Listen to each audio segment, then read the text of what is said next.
I'm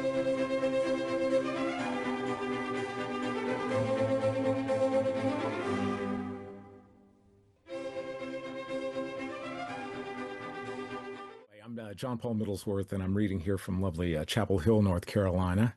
And my sonnet is number 128. In the background, I managed to grab from YouTube somebody playing the music of William Byrd, who was one of Shakespeare's contemporaries. So you can't hear it, but you'll hear the music of Shakespeare instead. And his poem about music and about one of these instruments. How oft, when thou, my music playest upon that blessed wood, whose motion sounds with thy sweet fingers, when thou gently swayest the wiry concord that my ear confounds. Do I envy those jacks that nimble leap to kiss the tender inward of thy hand, whilst my poor lips, which should that harvest reap, at the wood's boldness by thee blushing stand? Oh, to be so tickled they would change their state and situation with those dancing chips, o'er whom thy fingers walk with gentle gait, making dead wood more blessed than living lips.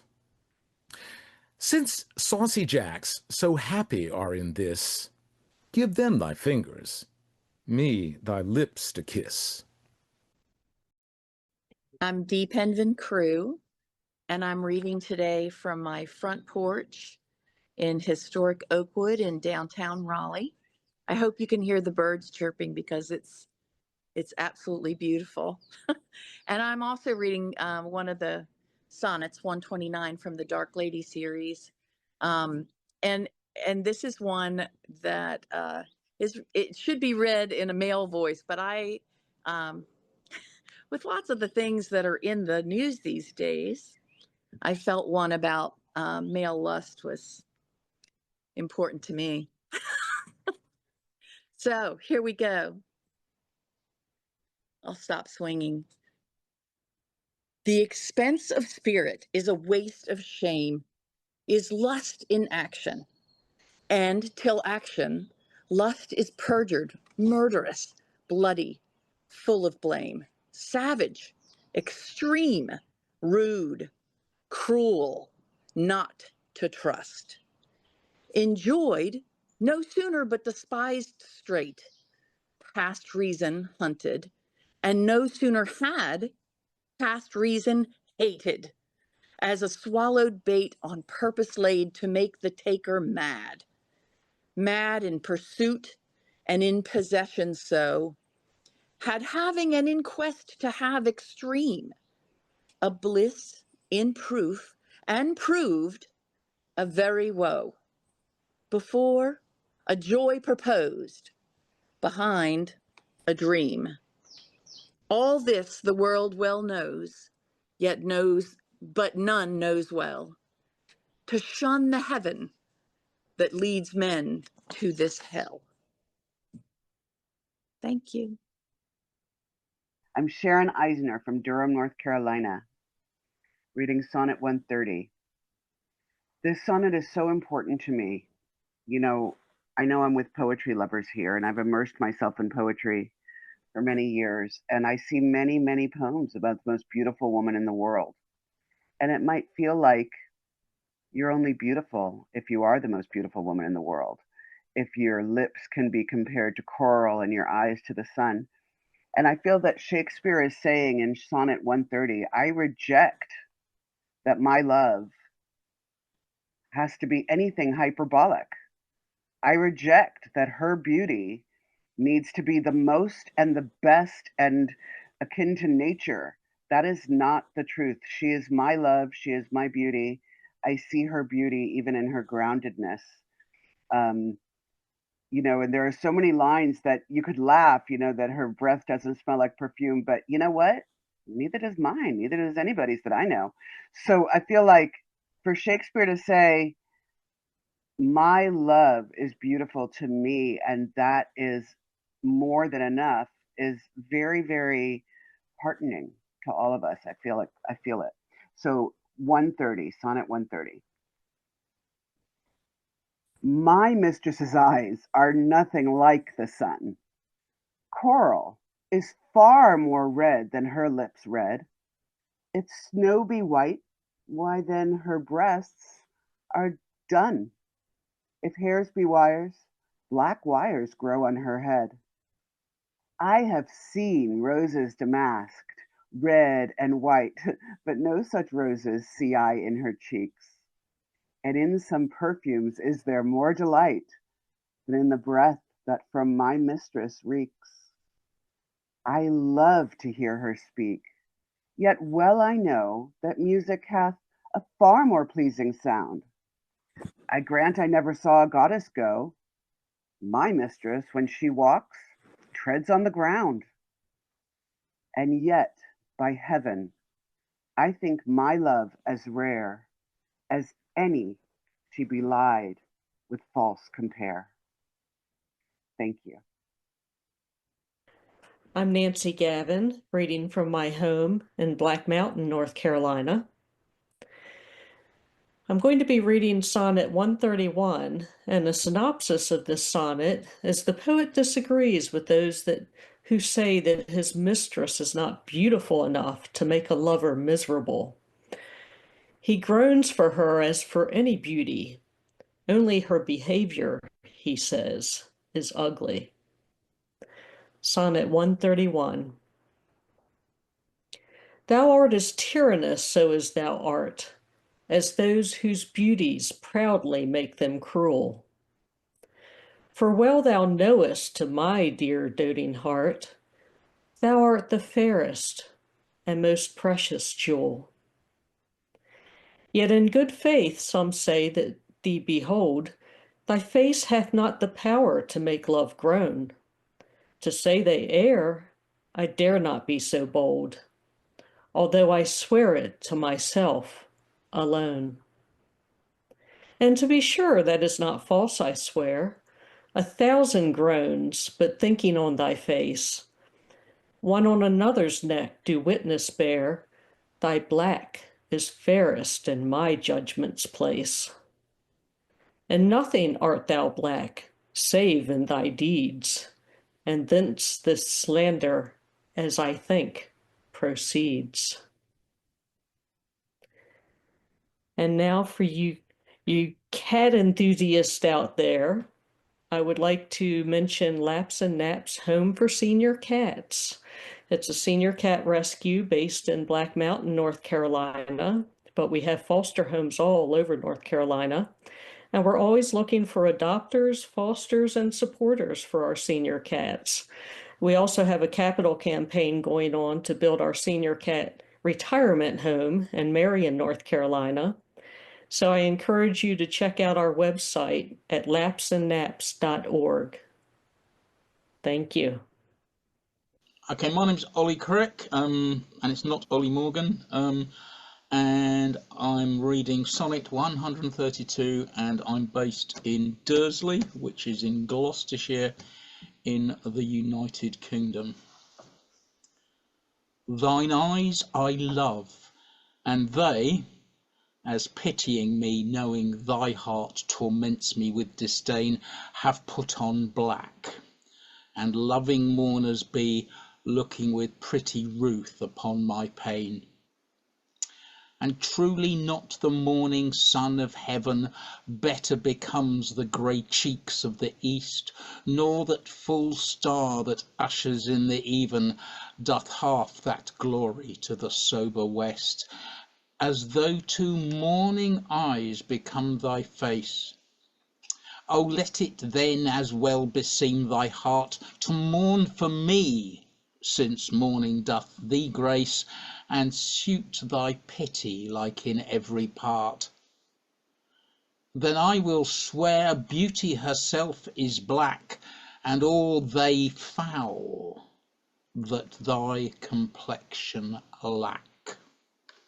Hello, I am TJ Reissner. I am originally from exotic New Jersey, but now reading from Aiken, South Carolina. Sonnet 133, the first of a pair of sonnets about a love triangle between the author, the dark lady, and the fair youth. So Sonnet 133. Beshrew that heart that makes my heart to groan, for that deep wound it gives my friend and me. It's not enough to torture me alone, but slave to slavery my sweetest friend must be. Me from myself thy cruel eye hath taken, and my next self thou harder hast engrossed. Of him, myself, and thee I am forsaken. A torment thrice threefold thus to be crossed. Prison my heart in thy steel bosom's ward. But then my friend's heart, let my poor heart bail. Whoe'er keeps me, let my heart be his guard. Thou canst not then use rigor in my jail. And yet thou wilt, for I, being pent in thee, perforce am thine, and all that is in me. I'm Deannah Robinson, and I'm coming to you from Fayetteville, North Carolina, and I will be doing Sonnet 134. So, now I have confessed that he is thine, and I myself am mortgaged to thy will. Myself I'll forfeit, so that other mine thou wilt restore to be my comfort still. But thou wilt not, nor he will not be free, for thou art covetous, and he is kind. He learned but surety-like to write for me, under that bond that him as fast doth bind. The statute of thy beauty thou wilt take, thou usurer that puts forth all to use, and sue a friend came debtor for my sake. So him I lose through my unkind abuse. Him have I lost. Thou hast both him and me. He pays the whole, and yet am I not free. Thank you. I am Nils. I'm reading from Denmark, and I am reading Sonnet 135. I was slow to choose, and 135 was one of the last available.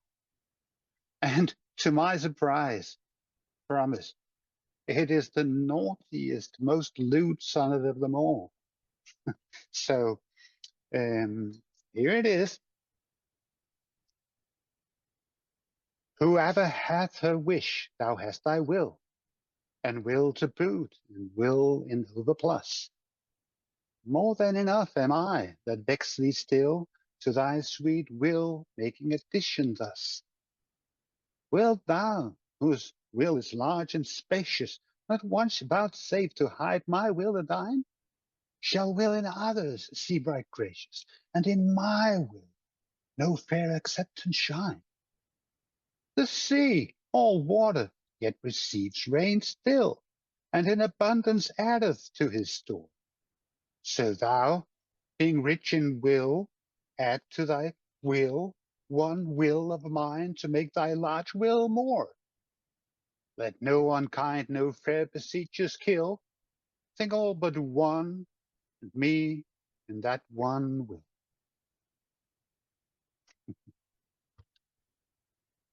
Hello, my name is Zoe Matney, and I am reading from Raleigh, North Carolina. I am reading Sonnet 136. I was also slow to choose, and I also feel that my sonnet is pretty naughty, and I had a lot of fun with it. When I was researching it, I was like, what is this about? And then I was like, oh yeah, no one writes getting it on like Shakespeare does. So I was like, gotcha. So I had a lot of fun with this.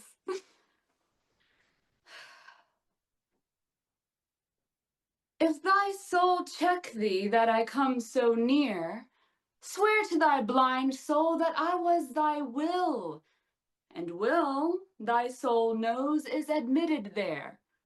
Thus far for love, my love suit sweet fulfill, will fulfill the treasure of thy love. I fill it full with wills, and my will one. In things of great receipt with ease we prove, among the number one is reckoned none. Then in the number let me pass untold, though in thy store's account I one must be. For nothing hold me, so it please thee hold, that nothing me, a something sweet to thee. Make but my name thy love, and love that still, and then thou lovest me. For my name is Will. Thank you. Hi, I'm Timothy Adès, and I'm reading from London, England. I'm a translator poet, so I'll tell you in a minute what I've done with all of Shakespeare's sonnets, this book. 137. Thou blind fool, love, what dost thou to mine eyes, that they behold, and see not what they see? They know what beauty is, see where it lies, yet what the best is, take the worst to be. If eyes, corrupt by over-partial looks, be anchored in the bay where all men ride, why of eyes' falsehood hast thou forged hooks, whereto the judgment of my heart is tied? Why should my heart think that a several plot which my heart knows the wide world's commonplace? Or mine eyes seeing this, say this is not, to put fair truth upon so foul a face? In things right true, my heart and eyes have erred, and to this false plague are they now transferred. What I've done is to rewrite all of Shakespeare's 154 sonnets without using the letter E, still rhyming and scanning. It's published by Shearsman Books. It prints in the United States. You can find it on Amazon or from Barnes & Noble. So I'll read it in my version. And it's headed, my sight and my gut instinct both got it badly wrong. Cupid, blind fool, what dost thou to my sight? I look at that, but look, my looking's off. I know its looks, I know its lair all right, but in my sight, bad stuff is just good stuff. If sight, corrupt by all too partial looks, drops anchor in that bay of busy riding, why of sight's fictions hast thou wrought sharp hooks to snag my gut's thoughts with injurious guiding?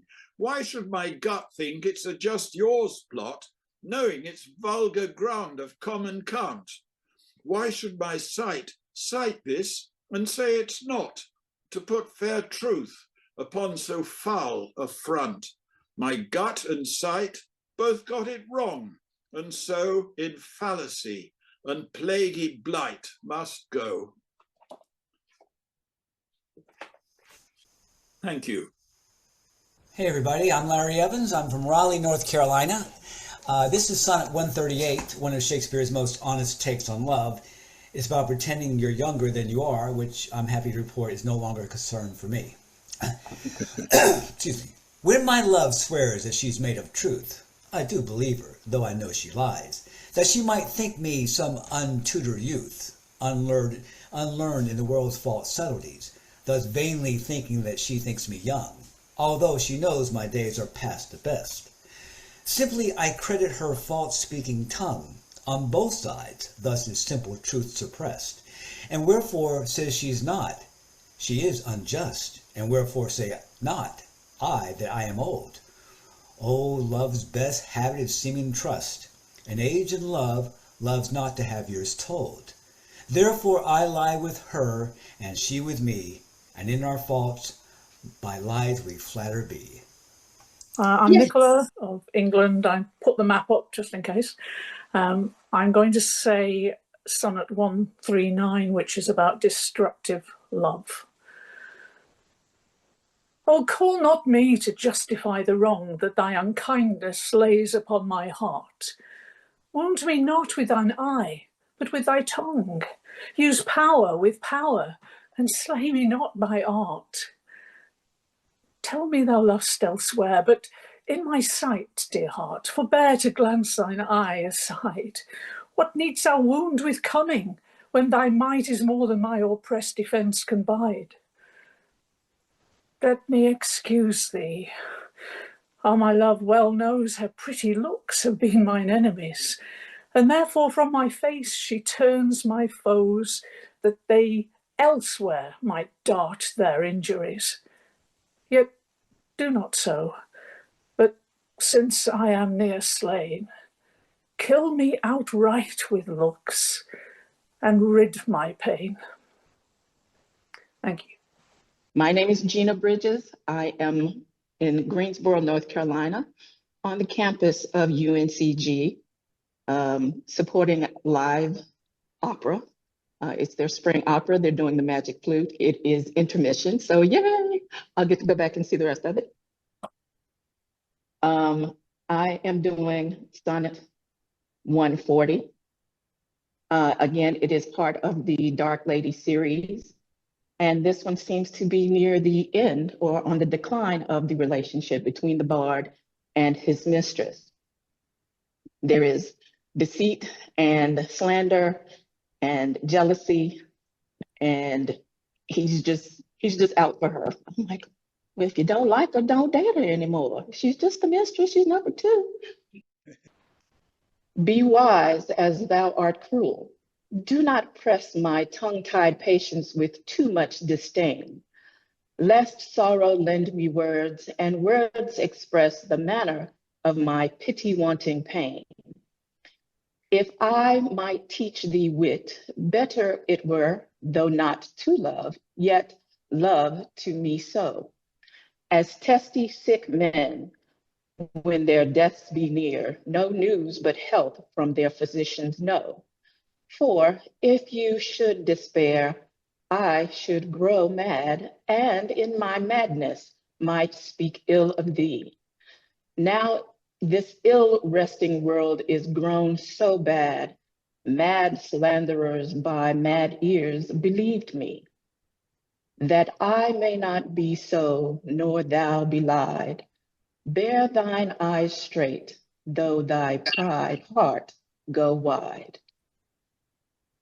I'm Teddy McKrell. I'm coming from Morrisville, North Carolina, and I will be reading Sonnet 141, sort of past the honeymoon period, figuring out, oh, things aren't, nobody's perfect, but love still is there. In faith, I do not love thee with mine eyes, for they in thee 1,000 errors note. But 'tis my heart that loves what they despise, who in despite of you is pleased to dote. Nor are mine ears with thy tongue's tune delighted, nor tender feelings to base touches prone, nor taste, nor smell, desire to be invited to any sensual feast with thee alone.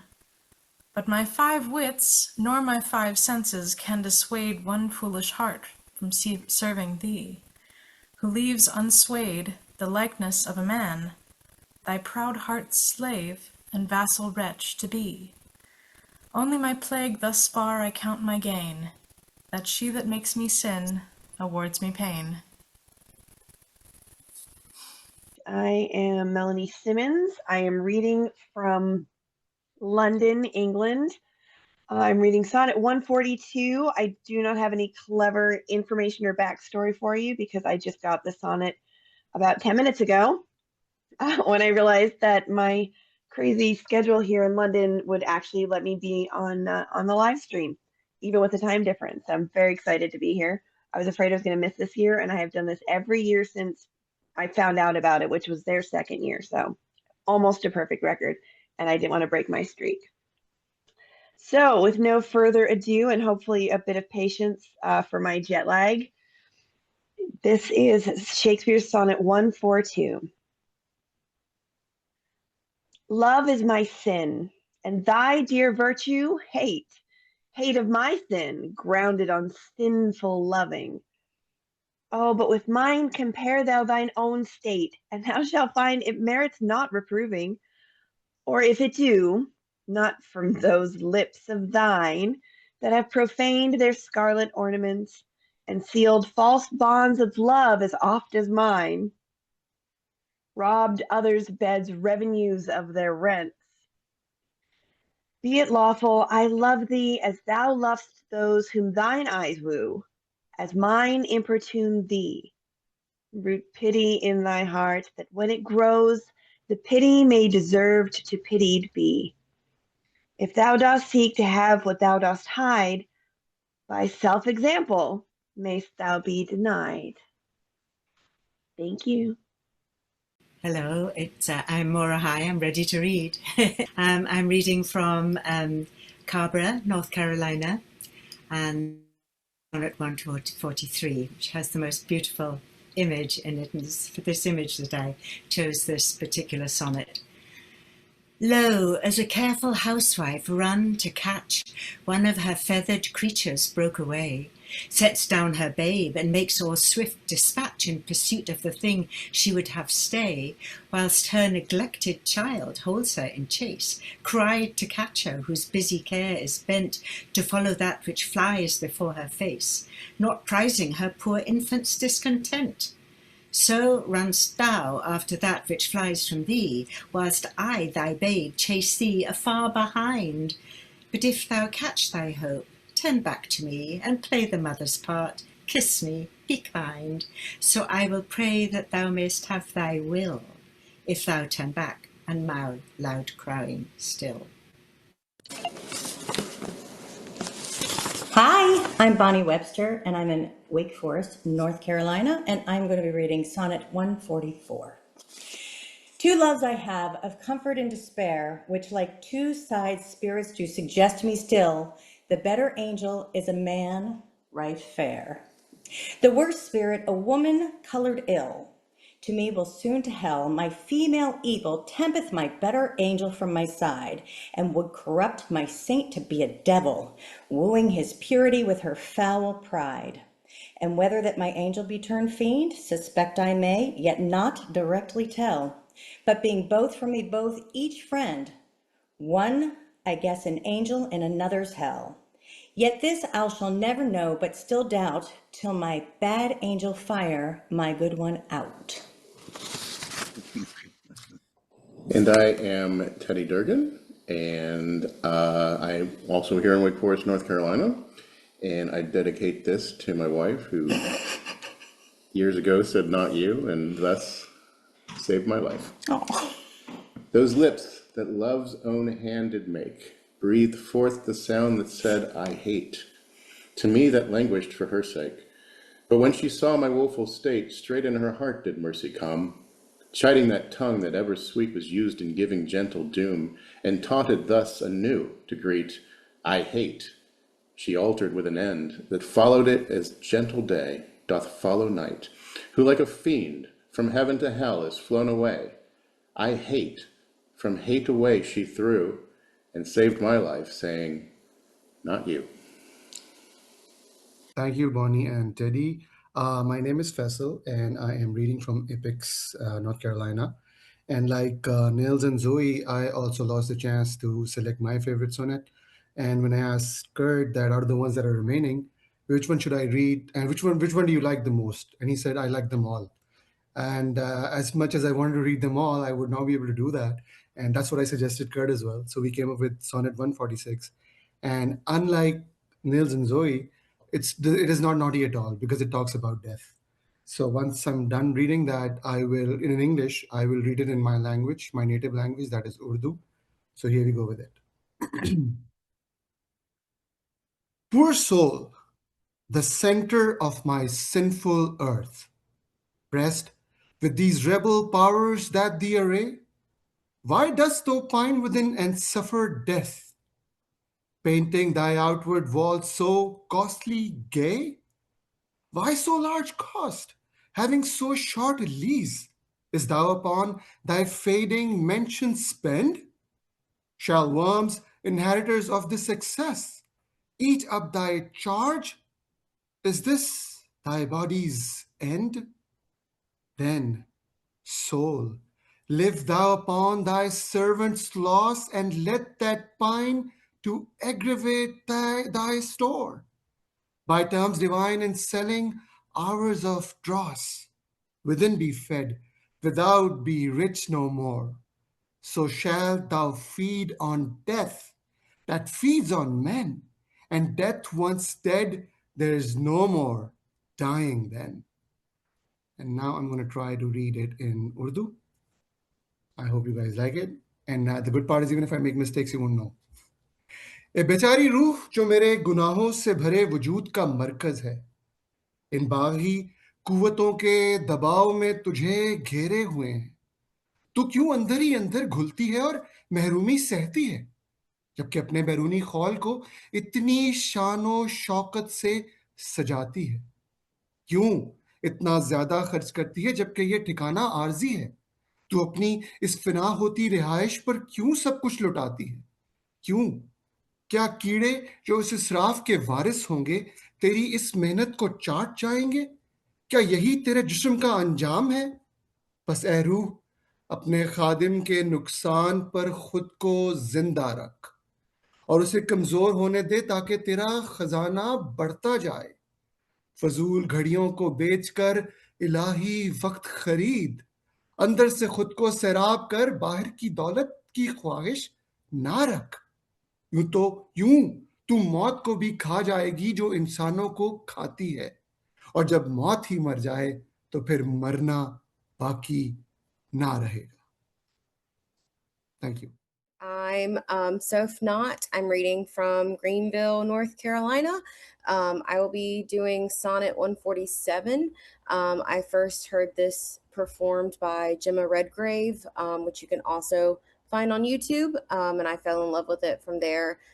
So hopefully it sounds just as good in a Southern accent. My love is a fever, longing still for that which longer nurseth the disease, feeding on that which doth preserve the ill, the uncertain, sickly appetite to please. My reason, the physician to my love, angry that his prescriptions are not kept, hath left me. And I, desperate, now prove desire is death, which physic did accept. Past cure am I, now reason is past care, and frantic mad with evermore unrest, my thoughts and my discourse are as madmen's are, at random from the truth vainly expressed. For I have sworn thee fair and thought thee bright, who art black as hell and dark as night. Thank you. I've been on the struggle bus this afternoon with my tech. So my name's Kelly Hunter, and I'm from Raleigh, North Carolina, and I will be reading Sonnet 148. Oh me, what eyes hath love put in my head, which have no correspondence with true sight? Or if they have, where's my judgment fled, that censors falsely what they see aright? If that be fair whereon my false eyes dote, what means the world to say it is not so? If it be not, then love doth well denote love's eye is not so true as all men's. No, how can it? Oh, how can love's eye be true that is so vexed with watching and with tears? No marvel then, though I mistake my view. The sun itself sees not till heaven clears. O cunning love, with tears thou keepest me blind, lest eyes well seeing thy foul faults should find. Thank you. I'm Michele Harris, reading from Cedar Grove, North Carolina. I've participated since 2019, and I almost missed this year due to an email mishap. And luckily there was one sonnet left, so I'm very glad to be reading Sonnet 149. Canst thou, O cruel, say I love thee not, when I against myself with thee partake? Do I not think on thee when I forgot, am of myself all tyrant for thy sake? Who hateth thee that I do call my friend? On whom frown'st thou that I do fawn upon? Nay, if thou lord'st on me, do I not spend revenge upon myself with present moan? What merit do I in my self-respect that is so proud thy service to despise, when all my best doth worship thy defect, commanded by the motion of thine eyes? But love, hate on, For now I know thy mind, those that can see thou lovest, and I am blind. Hello, I'm Robby Merritt. I'm reading from Cary, North Carolina, and this is Sonnet 150. Oh, from what power hast thou this powerful might, with insufficiency my heart to sway, to make me give the lie to my true sight, and swear that brightness doth not grace the day? Whence hast thou this becoming of things ill, that in thy very refuse of thy deeds there is such strength and warrantous of skill, that in my mind the worst all best exceeds? Who taught thee how to make me love thee more, the more I hear and see just cause of hate? Oh, though I love what others do abhor, with others thou shouldst not abhor my state.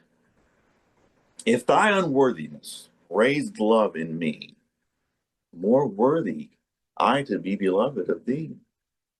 Thank you. Good afternoon, everybody. My name is Ian Ostrowski, and I'm reading from Chapel Hill, North Carolina. I let Kurt just assign me one, and he gave me 151, and I'm happy to have gotten a fairly raunchy one as well. Here we go, Sonnet 151. Love is too young to know what conscience is, yet who knows not conscience is born of love? Then, gentle cheater, urge not my amiss, lest guilty of my faults thy sweet self prove. For, thou betraying me, I do betray my nobler part to my gross body's treason.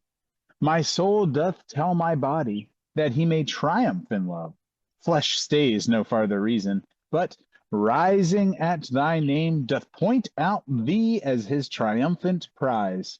Proud of this pride, he is contented thy poor drudge to be, to stand in thy affairs, fall by thy side. No want of conscience hold it that I call her love, for whose dear love I rise and fall. Thank you. I'm Paul Euler, and I'm zooming from Carlsbad, Southern California, and I'm reading Sonnet 152. In loving thee, thou know'st I am forsworn, but thou art twice forsworn, to me love swearing.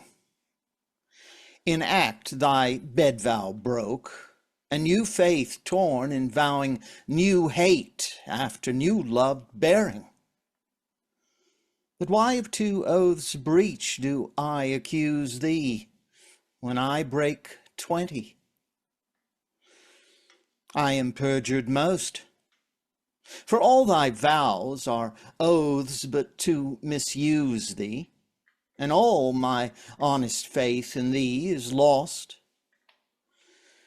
For I have sworn deep oaths of thy deep kindness, oaths of thy love, thy truth, thy constancy, and to enlighten thee, gave eyes to blindness, or made them swear against the thing they see.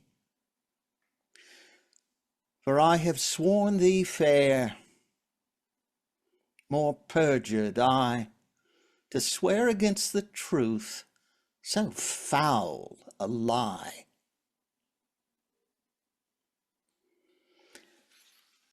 The last two sonnets are a pair that deal with Cupid in a little mythological vision where he's fallen asleep. It's kind of, I love the repose of these last two sonnets. And the very last one, many years ago, I presented live when it was in front of an audience, and I warned the audience that I was going to present full frontal nudity. And so what the audience got once I unbuttoned my shirt was some sort of an image like this Cupid back here. So that was the notorious time of bringing full frontal nudity to this event, which may have been done since then. I don't know. Kurt can answer that. Anyway, here's Sonnet 153. Cupid laid by his brand and fell asleep. A maid of Diane's this advantage found, and his love-kindling fire did quickly steep in a cold valley fountain of that ground, which borrowed from this holy fire of love a dateless lively heat still to endure, and grew a seething bath, which yet men prove against strange maladies a sovereign cure. But at my mistress' eye, love's brand new fired, the boy for trial would needs touch my breast. I, sick withal, the help of bath desired, and thither hied a sad, distempered guest. But found no cure. The bath for my help lies where Cupid got new fire, my mistress' eyes.